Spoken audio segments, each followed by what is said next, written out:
and welcome to the Meeples Miniatures Historical Figure Review. This is episode 2, recording on May the 8th, 2009, and I'm your host, Neil Shuck. Lots to get through this week, so let's start immediately with the top 10. So, at number 10, we have another 2 figure previews from the Wings of War, Dawn of War pre-painted model range from Fantasy Flight Games.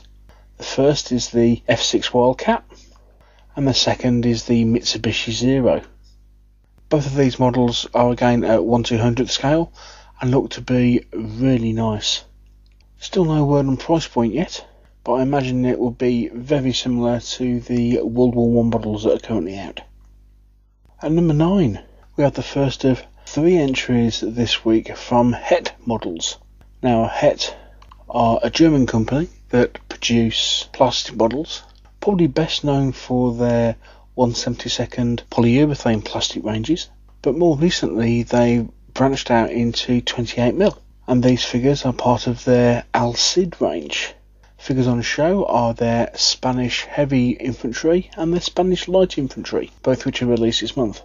These are a little bit of a mixed bag, but I really have to applaud Het for entering into the 28mm market, especially considering they're going for their standard look of figures, i.e. they're anatomically correct, which actually looks sort of out of place amongst the standard 28mm Wargames figures that you might come across. However, I would imagine that their price range, though not announced yet, would make up for their otherwise lack of stature. Certainly a range to keep your eye on, I think. At number 8 we have another new range of ancients, this time from Meeples Miniatures. Now these are a range of 15mm figures and depict early knights.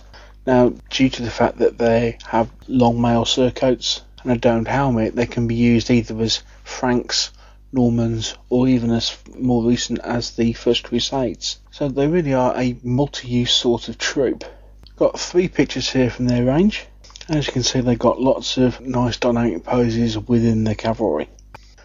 Switching periods completely now, at number 7 we have a tank, the famous French Char 1B. This is a new 1/72 scale or 20mm kit produced by Easy Model and costs just under $20. A very underrated tank, the Char 1B. It's probably the best battle tank of its era, and it's nice to see in plastic kit form in 20mm scale. At number 6 we're back to Het Industries, this time with some of their Napoleonic range. These are new releases for them. These are French line chasseurs, with the difference being these are 1/32 or 54mm scale. Possibly slightly large for some people to use on the gaming table, but perfectly usable for large scale skirmish games, for example. And again, because they're plastic figures, the detail's probably a little bit finer than people are used to on their metal equivalents, but as you can see from the figures that are painted in these pictures, they're nonetheless pretty impressive figures, with lots of detail, very well modelled. Not 100% sure what the price of these figures will be, but an interesting addition to the range. Okay, now moving into the top 5, and it's Het Industries again, and again it's Napoleonic.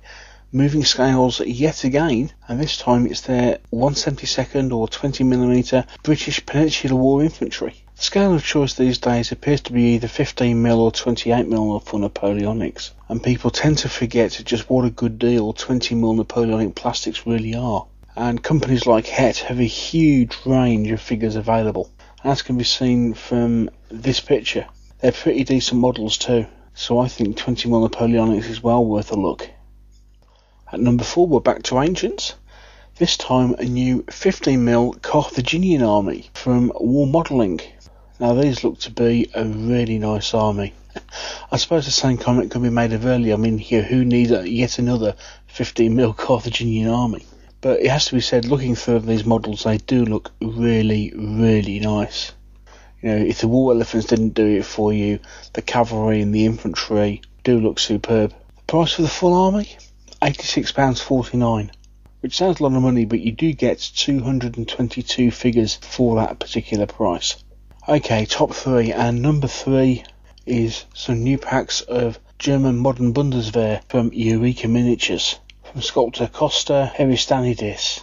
Now these are in addition to Eureka's existing range of modern Germans, but these basically give heavy weapons, sniper rifles, team weapons and command. Although they're listed at 28mm, Eureka's 28mm tend to be slightly on the small side. Although I must admit I haven't actually seen any of these particular modern Germans in the flesh. But even so, very, very nice sculpts. At number 2, what some would say, possibly a bit of a cheat. But who can blame me for such a fantastic figure? This is the Knight of the Holy Sepulchre Order from Pegaso, who are a Spanish company, who are known for producing 54mm and above scale figures. I've included it here because it's a 54mm scale figure, so it falls within our remit of skirmish gaming. And I think you'll agree, just take one look at it, it is absolutely superb. And so to number 1. Well, I'm including pre-release shots of these figures because they are just so fantastic. Released in order to support their plastic infantry sets, the Perry Twins have just released previews of their 95th British Rifles. And again, as you'd expect from the Perry Twins, these are just fantastic. A really nice set of poses.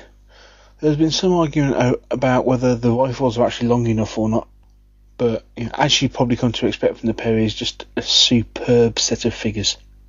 And some fantastic poses. The Charging Officer is particularly nice. And so that's it. My top 10 for this week. And as I say goodbye, I'll leave you with a picture of the miniature that's been voted the best historical miniature of 2008 on the miniatures page. And this is the William Wallace figure from Meeples Miniatures. Thanks to everybody who's left comments about the show, and thank you to everybody for watching. I hope you've enjoyed looking at some of my favourite releases for this week, and I'll talk to you soon. Bye.